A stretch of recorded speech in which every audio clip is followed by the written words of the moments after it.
It's crazy how fast this all came together. you know, When you have a good plan, A good it all plan comes and a together. good team, bro.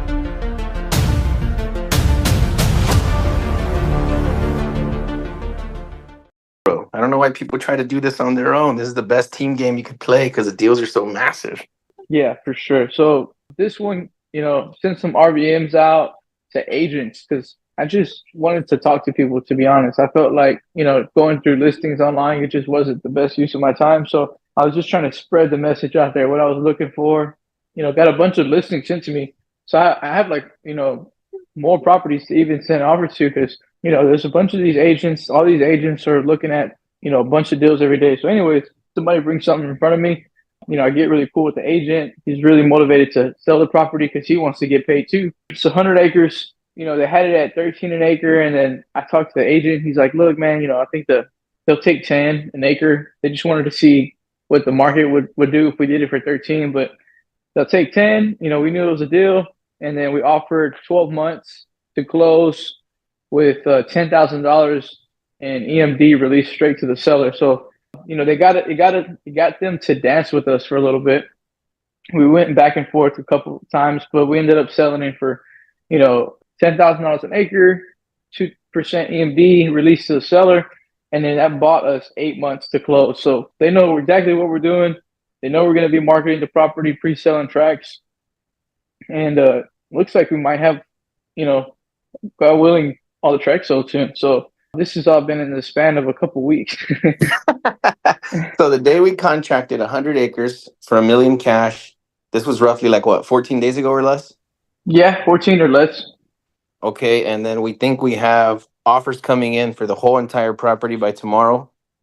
Exactly. So yesterday on Labor Day, I went out in the morning. There was about 20 people there, six, seven different families, and they want to buy all of it and kind of do like a family compound. So super, super cool that we're able to help them make this dream come to life too.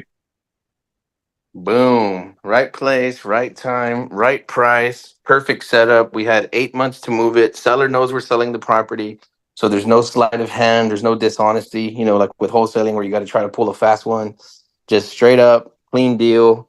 And then what should all of those offers come in at for the property if we get what we were asking? And it sounds like they're going to make the full price offer. What do you think what do you think we should net on this one roughly? Somewhere around 600 grand. $600,000 in 14 days. That's not a bad business to be in, man. So that's why I try to tell everybody, like, I know it gets frustrating. I know it gets old. I know deals fall apart. Deals take time to close. But once a year, twice a year, this happens. It happens often in this business. And of course, if you're doing what Alan's doing and you're going after volume, it starts to happen at a more fast pace. Like I said, he already threw out another offer on top of this. So I think when people get a deal or they get a contract, they rest on that deal because they feel good, like they got something in the bank. But I think that's the opposite of what you should do. You should do what Alan does. He goes out and he's going to go find out another 50 of these, in the next 12 months.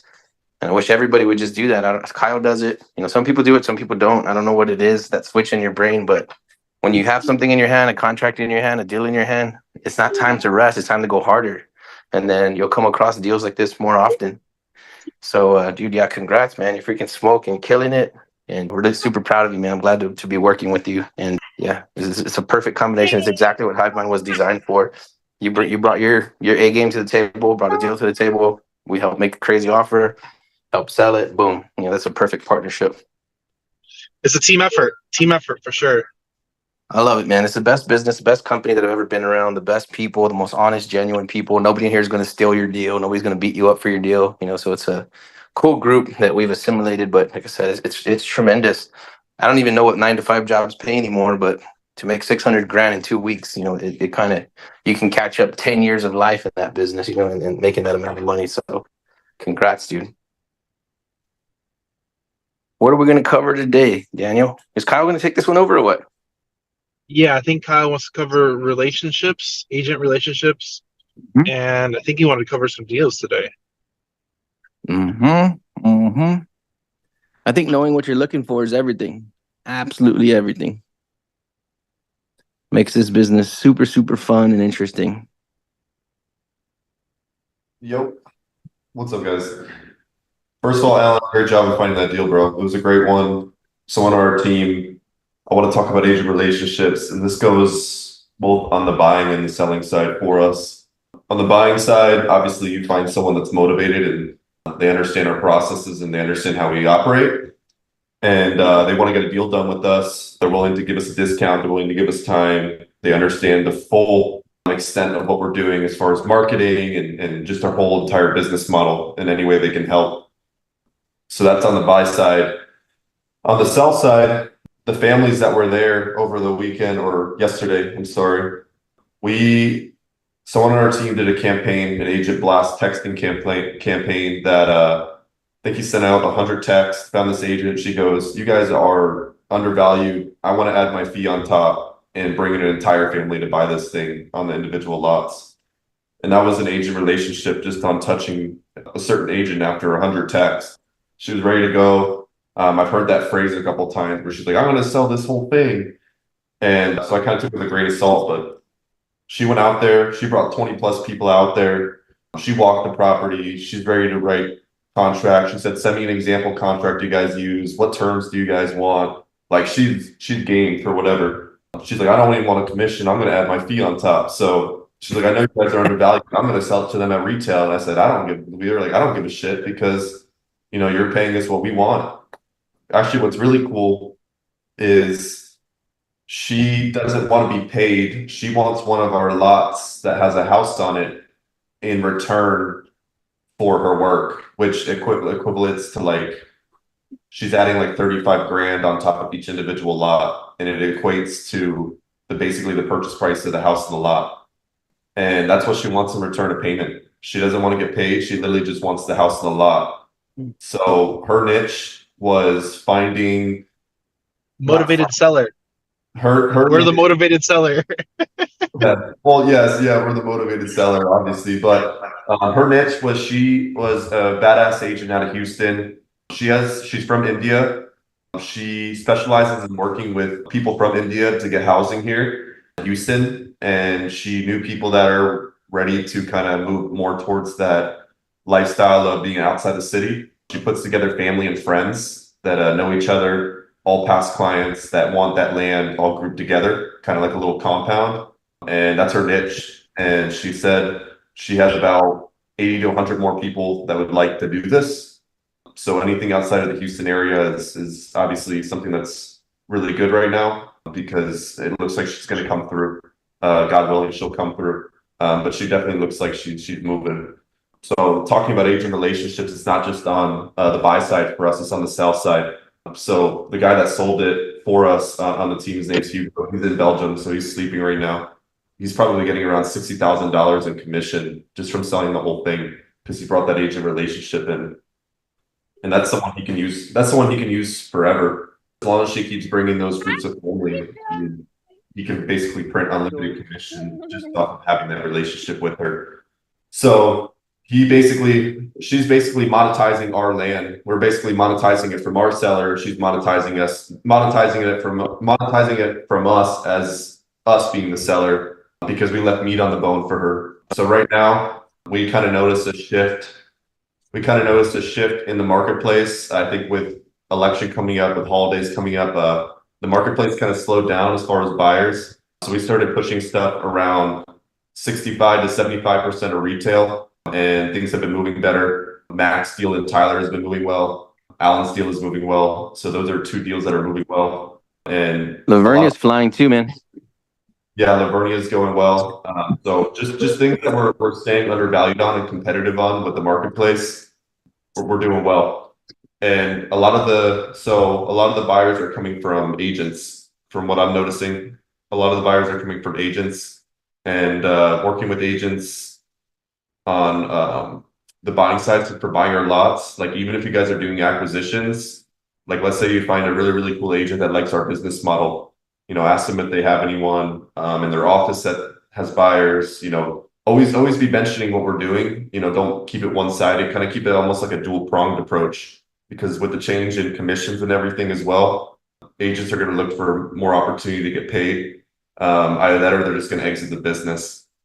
So I think it's a huge opportunity to, and Amy, I think Amy's in here. Amy had the same opportunity as well. Unfortunately, the property was sold, but she was talking with a agent on another property, and unfortunately, that one just didn't really work out for the business model. But she asked if they know of anything or if they have anything else that fits this criteria, and boom, he sent her something like right after they got off the phone. Unfortunately, it had like been under contract for a couple weeks, I think, after he sent it to her, but on land.com, it was still active. But that agent basically did the work for her, did the marketing for her. Same thing with Alan, the other one that we're negotiating. He did an RVM drop, and this agent's not even the listing agent. He just found one that fits our business model that's on the market. And he basically brought it to Alan, on a silver platter without him having to go surf the MLS. So a lot of times it can be a headache, and I've done it. I've looked at thousands of properties in MLS over the past 5 months, and it can get brain foggy. It can get everything. But if you guys are asking these agents and kind of showing them what we do, especially the cool ones, there's going to be ones that are very standoffish, but especially the cool ones, they'll bring you opportunity. And that's something that you guys should leverage, because if you have a team of 5 to 10 agents, and you can realistically be making a few offers a week by not even looking at the damn MLS, just by them bringing it to you. I may try to make a small Loom video on that for what we're looking for, or you guys can use some of our land IDs. Our land IDs are good representations to show agents on what we're looking for. So I can drop a few of those in the Facebook group as well. But same thing, I think we had another property in Freer where an agent brought us like a buyer for 40 acres or something. I believe he brought the deal too. I don't remember. I believe he brought the deal and a buyer. So these agents are dual pronged approach, and I think they're the main way that we can make some more deals happen. We can make some more sales happen is just by leveraging agents more. And I don't think we give them enough credit. I think that there's a lot of shitty ones out there, but when you find a good one, or you find someone you're having a really, really genuine conversation with, don't forget about them. Write them down, save them in your phone. Text them every couple of weeks, ask if they have anything else or if they know of anything else, like put them in your CRM or whatever it is on a drip. Don't forget about these guys, because I'm telling you, the cool ones will make your life easy. Does anyone have any questions on that, on agent relationships? Or about this deal?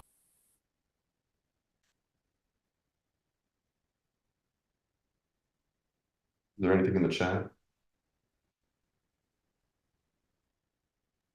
You want to talk about that deal, the other one you made an offer on? You don't have to give the address, but you want to tell us a little bit about the deal, the size of the deal, the offer we made, the terms?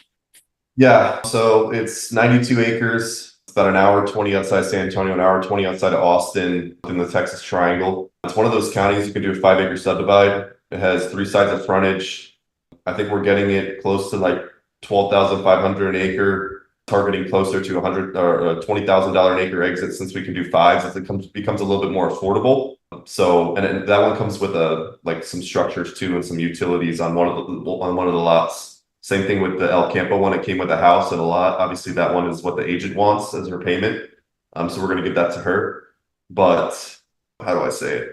This one comes with a structure as well, so we can kind of up the price per acre on that as well, because it has utilities and a structure. But yeah, we can do a 5-acre subdivide on that. There's a few counties you can do that. Van Zandt, Fannin, and Lavaca County, you can do 5-acre subdivides in without approvals. Same thing as the 10-acre subdivide rule, except some counties have a 5-acre exemption rule.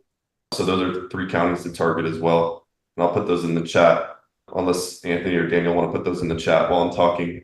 But yeah, that one looks pretty good. So I think we shot for 12 months to close.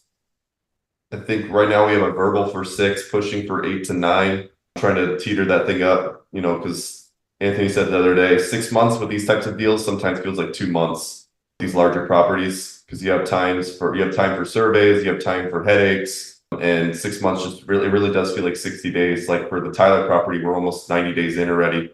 If not, we're about a week away from 90 days. So can we talk about that, Kyle? Timelines? Like, why do we need 6 months to close? Everybody in here, they're like, man, if I get a deal, 6 months, that sounds like way too long. What happens during those 6 months?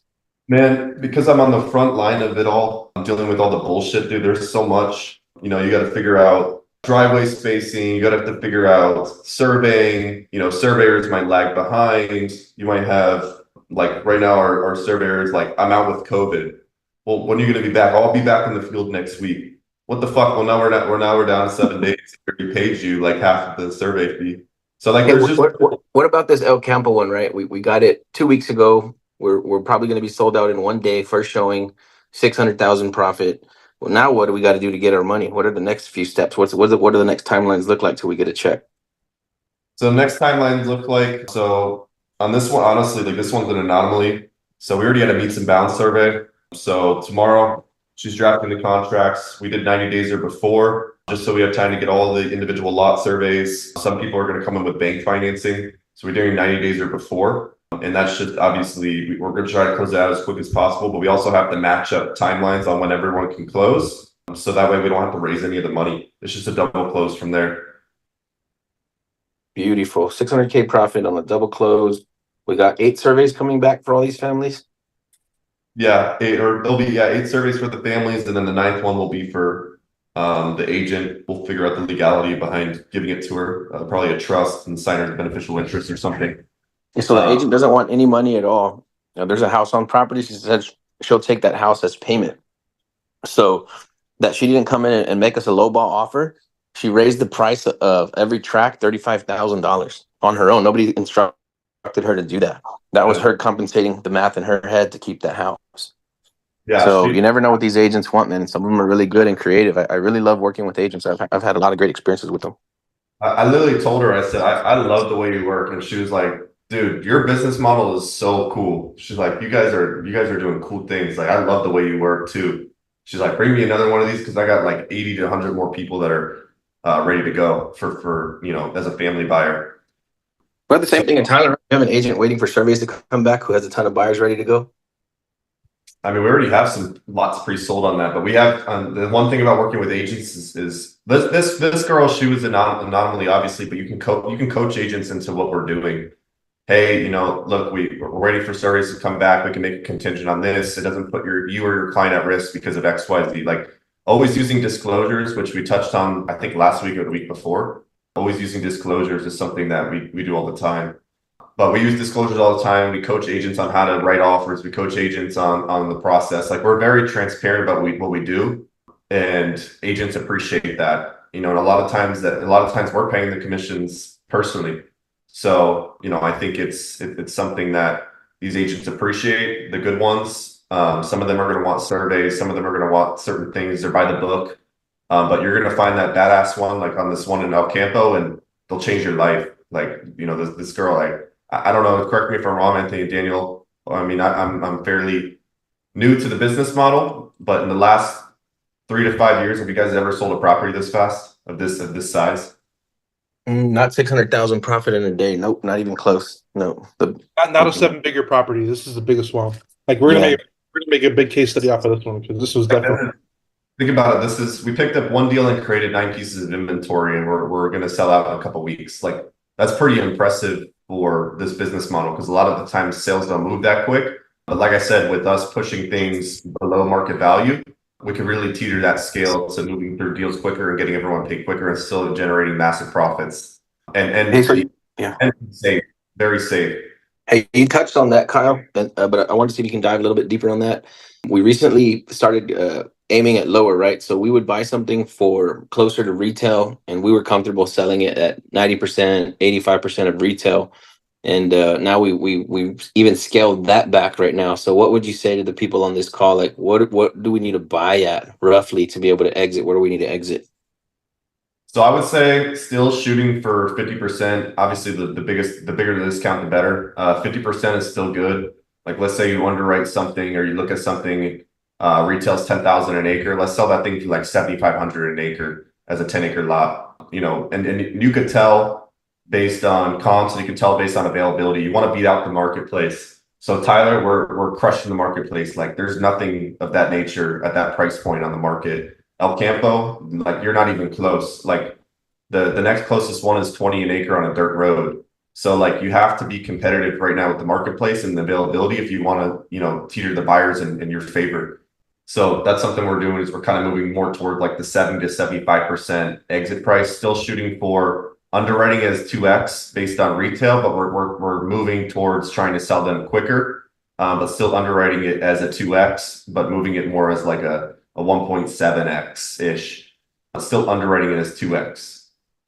But with how fast we're moving things, just to touch on that real again, with how fast we're moving things, our cash on cash is really, it's insane. Like with Tyler, our cash and cash is going to be crazy. With El Campo, it's like virtually infinite returns, because I think we put like 20 grand EMD and then it'll be like 15,000 for the surveys. So it's going to be an extremely, extremely high cash on cash return for getting $600,000 profit.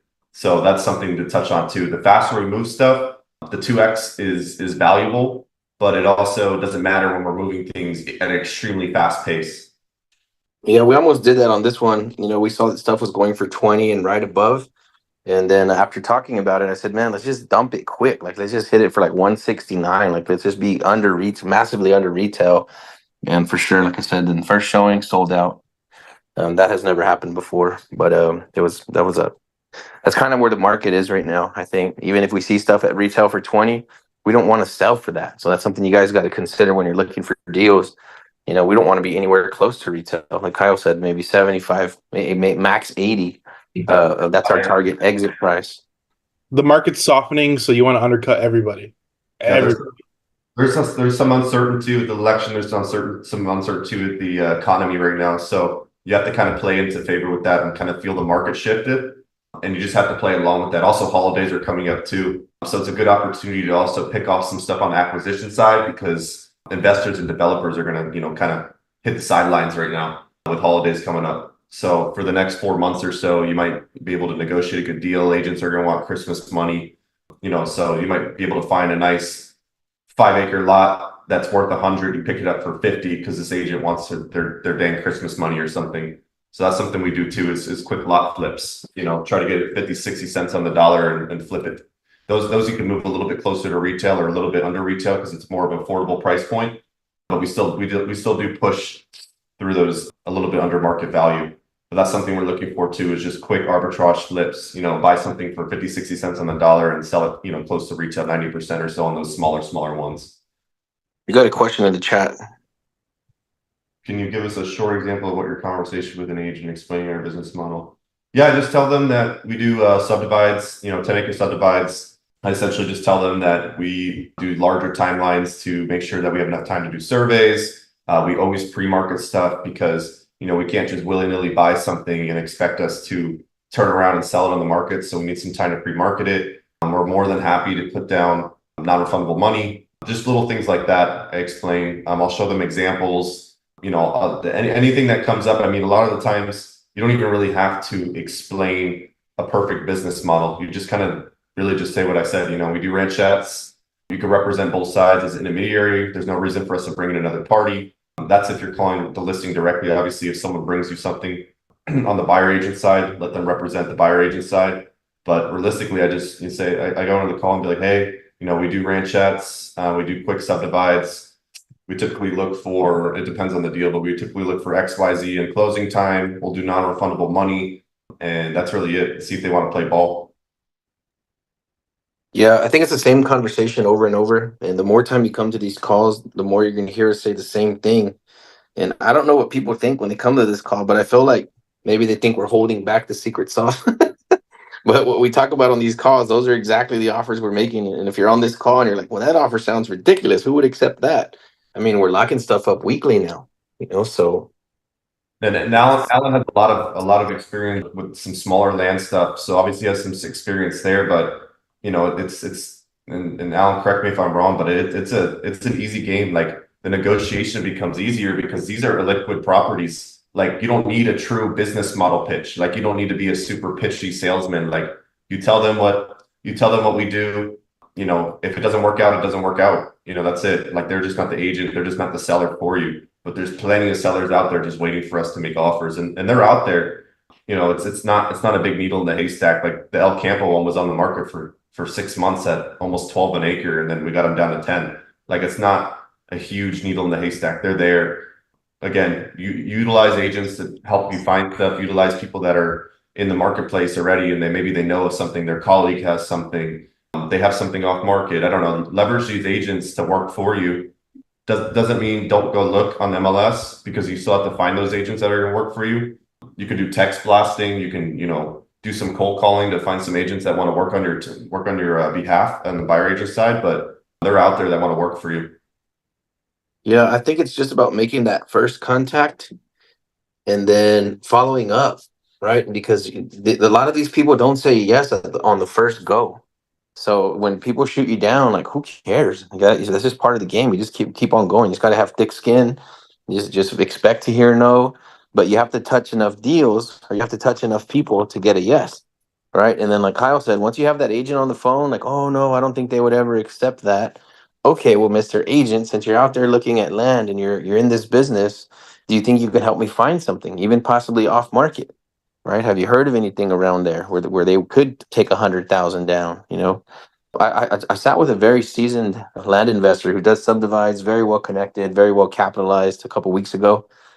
And I told him that we would give down 50,000, 100,000 non-refundable. And he looked at me like I had a hole in my head. He's like, you don't even do any due diligence, or you don't have an option period? I don't need it. We've been doing this long enough. I'd rather lose the 50,000 than lose the deal. Right. And I've lost 50,000 a couple of times. But the upside is tremendous in this business. So 20 to 50,000 becomes a nothing number. So yeah, it's just making the offers, being intelligent, communicating with the agents. Don't forget the agents are people. Don't treat them like a robot. You do your pitch and they're like, no, they're not going to accept that. Or, hey, they said no. Okay. And that's it. You're done. No, get back in there and say, hey, what else do you know out there that's similar to this? Have you heard of anything else like this? If I bought another ranch in this area, do you have buyers that are looking for 10-acre tracts or 20-acre tracts? I had an agent tell us one time, she said, if you cut this thing up into 10-acre tracts, I got 5 or 10 buyers ready to go right now. And now it makes that deal a little bit more interesting, because if they're serious and they can get me a handful of LOIs before I sign the contract, then I'm in on that deal. And maybe we can afford to pay a little more if we know we're going to have it sold quickly. So it's just about being creative. I say ask crazy questions, make crazy offers. You never know what somebody's going to say yes to. You never know what people are interested in. And don't assume. I think a lot of us assume that, oh no, they're never going to accept that. Oh no, that offer sounds too low. Like, who cares? I mean, it's just part of what you do. It's your business. We're not trying to cheat anybody. We're just telling them, like, hey, look, nothing's moving at that price, but we can buy it. You've been on the market for 6 months. You've been on it for a year. You can go to Zillow or Redfin or any of those guys, and you can switch the filters on to show you what's been listed for a year, 2 years, and just start making offers, working your way backwards. Start at 2 years and start working your way backwards. There's something wrong with it, or they're at a price point that it's just not sellable right now. So if you can get it on terms, or you can get a nice discount. Like Alan's deal was already almost 50 cents on the dollar of retail value for a 10-acre lot. Like there are deals out there where the negotiation becomes very easy because they're already a good price, or they're already open to seller financing. There's a lot of things that are working in your favor, just by asking questions and knowing what to look for. Go ahead. Hey, think about that. This property's listed on the market for 6 months at almost half of retail, and it still wasn't moving. We come in and pick it up and sell it for full retail price, but broken up, right? So that's the magic in what we do. So the main thing about that too is the price point. So we talk about this every once in a while, is that the higher the price point, the less buyers there are. So even us and even the marketplace knows it's below retail. There's no buyers at that price point. Mm-hmm. You can tell agents that, hey, there's very little buyers at your price point, but we'll play. And we'll play with non-refundable money, but we need time. Yeah. So you got to. This is why I think we have the power, guys. If you're on this call, you have the power, Yeah. because we have access to the capital, right? And we're smart. We're not going to throw $1 million, $2 million into one deal, but we'll put 50 to 150 or 200, no matter what. You have a deal, we'll raise that money for you. There's no chance that capital is not going to be there for your deal. So you have the power. You have the negotiating power when you're on the phone, because you have the cash. So when you're talking to these agents, we're just what Daniel said right now. There's no buyers coming to save you guys. You've been on the market for 9 months. We're making you an amazing offer. We're offering you, pretty much close to what you're asking. Why would you guys be opposed to that if you know it's not going anywhere? Nobody's coming to save you. This agent one time, she got me frustrated, and I wasn't done with her already. And I said, okay, that's fine. I said, don't worry about it. I said, I'll call you back in about 3 or 6 months and check on you guys. But my offer's still going to be the same, possibly a little less. Sure enough, we got a few months later, and our offer was a little lower. So the same thing is just like, just be real with these people. You don't have to beat them up. You don't have to get flustered like I did. But yeah, just make your offers and just let them know nobody's coming to save you. It's not happening. Nobody's gonna come and write that $2 or $3 million check. So you have the power because you have the power to write a check right away.